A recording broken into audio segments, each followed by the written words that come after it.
John chapter 15, the vine and the branches. I am the true vine, and my Father is the gardener.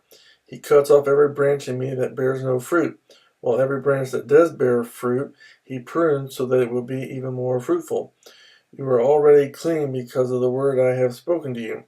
Remain in me, and I will remain in you. No branch can bear fruit by itself. It must remain in the vine. Neither can you bear fruit unless you remain in me.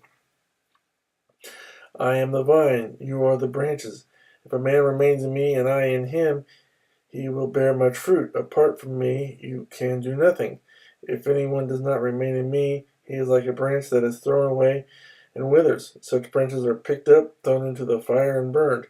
If you remain in me, and my words remain in you, ask whatever you wish, and it will be given you.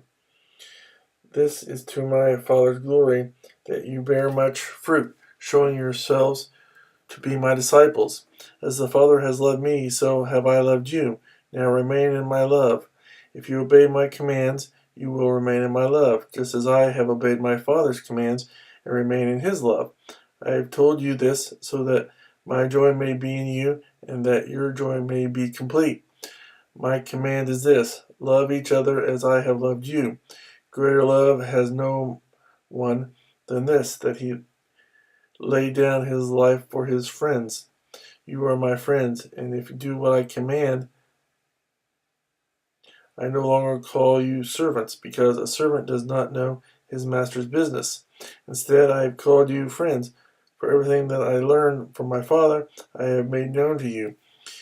You did not choose me, but I chose you and appointed you to go and bear fruit, fruit that will last.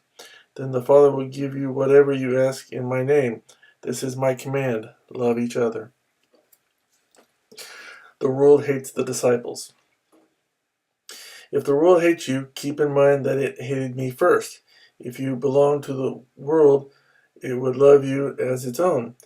As it is, you do not belong to the world, but I have chosen you out of the world.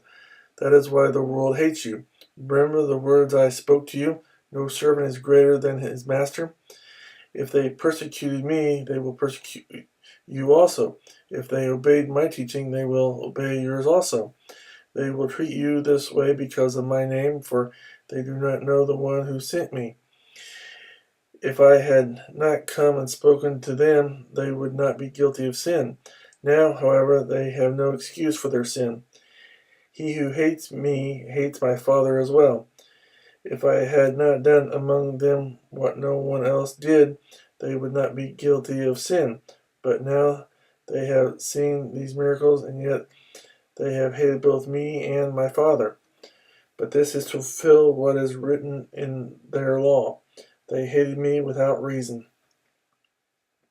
When the Counselor comes, whom I will send to you from the Father, the Spirit of truth, who goes out from the Father, he will testify about me. And you also must testify, for you have been with me from the beginning.